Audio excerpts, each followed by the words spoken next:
നമസ്കാരം, ഋഷിഭക്തം ചാനലിലേക്ക് ഏവർക്കും ഹൃദ്യമായ സ്വാഗതം.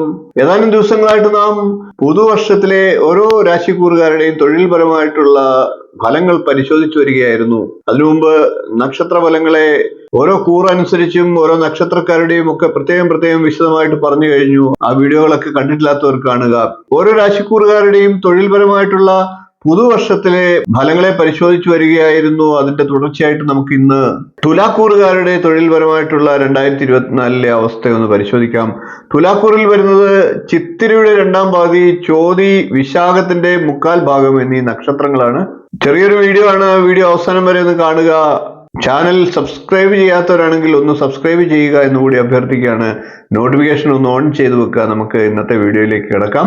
തുലാരാശിയിൽ ജനിച്ച നക്ഷത്രക്കാർക്ക് 2024 തൊഴിൽപരമായിട്ട് ഗുണദോഷ സമ്മിശ്രമായിരിക്കും. കഴിഞ്ഞ വർഷത്തേക്കാൾ അല്പം പുറകോട്ട് പോകുന്ന അവസ്ഥ തൊഴിൽപരമായിട്ട് 2024 തുലാക്കൂറുകാർക്ക് ഉണ്ടായേക്കാം. 2023 തുലാക്കൂറുകാരെ സംബന്ധിച്ച് അത്യാവശ്യം ഗംഭീരമായിട്ടുള്ള വർഷം തന്നെയായിരുന്നു എന്ന് പറയണം. എന്നാൽ ആദ്യ പകുതിക്ക് ശേഷം കുറച്ചുകൂടി മെച്ചമാകുന്ന അവസ്ഥ ഉണ്ടായേക്കാം. പത്രപ്രവർത്തകർ, സാഹിത്യകാരന്മാർ, ടെക്നീഷ്യന്മാർ, സോഫ്റ്റ്വെയർ രംഗത്ത് പ്രവർത്തിക്കുന്നവർ, മാർക്കറ്റിംഗ് രംഗത്ത് പ്രവർത്തിക്കുന്നവർ, ഇങ്ങനെയൊക്കെയുള്ള മേഖലകളിൽ പ്രവർത്തിക്കുന്നവര് കുറച്ച് നയപരമായിട്ട് മറ്റുള്ളവരോട് ഇടപെടുകയാണെങ്കിൽ തീർച്ചയായിട്ടും ഗംഭീരമായിട്ടുള്ള തൊഴിൽ വർഷം പ്രതീക്ഷിക്കേണ്ടതാണ്. തുലാക്കൂറുകാർക്ക് അങ്ങനെയുള്ള കാര്യങ്ങളിലൊക്കെ വളരെ ഗംഭീരമായിട്ടുള്ള കഴിവും കഠിനാധ്വാനം ചെയ്യാനുള്ള മനസ്സുമൊക്കെ ഉണ്ട്. എന്നാൽ അതൊക്കെ പ്രാവർത്തികമാക്കാനുള്ള പ്രവർത്തനങ്ങൾ ഈ ഒരു വർഷം ഉണ്ടാകണമെന്ന് മാത്രം. മറ്റുള്ളവരുമായി കഴിയുന്നത്ര നന്നായി സഹകരിച്ചു പോകേണ്ട വർഷമാണ്. വരവ് ചെലവുകളും പ്രധാനപ്പെട്ട രേഖകളുമൊക്കെ കൃത്യമായിട്ട് സൂക്ഷിക്കുക. അങ്ങനെയുള്ള കാര്യങ്ങളൊക്കെ വിദഗ്ധമായിട്ട് കൈകാര്യം ചെയ്യുക. പുതിയ കരാറുകളിലൊക്കെ ഏർപ്പെടുന്ന തുലാക്കൂറുകാരെ സംബന്ധിച്ച് അതൊക്കെ ശ്രദ്ധയോടുകൂടി ചെയ്യേണ്ട കാര്യങ്ങളാണ്.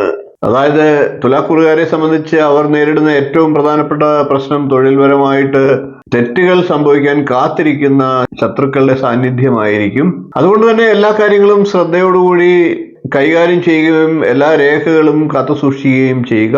തുലാക്കൂറുകാരുടെ സ്വതസിദ്ധമായിട്ടുള്ള നയചാതുര്യവും വാക്ചാതുര്യവും ഒക്കെ പ്രകടമാക്കേണ്ട, നല്ല രീതിയിൽ കൊണ്ടുവരേണ്ട സമയമാണ് 2024. അങ്ങനെ ചെയ്യുന്ന പക്ഷം തുലാക്കൂറുകാർക്ക് തൊഴിൽപരമായി വളരെ ഗംഭീരമായിട്ടുള്ള വർഷമായിരിക്കും എന്ന് ഉറപ്പു പറഞ്ഞുകൊണ്ട് ഇന്നത്തെ വീഡിയോ നിർത്തുകയാണ്. വീഡിയോ ഇഷ്ടപ്പെട്ടുവെങ്കിൽ ഒന്ന് ലൈക്ക് ചെയ്യുക, ഷെയർ ചെയ്ത് മറ്റുള്ളവർക്കും ഈ അറിവ് നൽകുക. ചാനൽ ഒന്ന് സബ്സ്ക്രൈബ് ചെയ്തേക്കുക. നിങ്ങളുടെ അഭിപ്രായം കമന്റ് ആയിട്ട് അറിയിക്കുക. അടുത്ത ദിവസം നമുക്ക് വൃശ്ചികക്കൂറുകാരുടെ തൊഴിൽപരമായിട്ടുള്ള ഫലത്തെ പറഞ്ഞുകൊണ്ട് കാണാം. നന്ദി, നമസ്കാരം, ശുഭദിനം.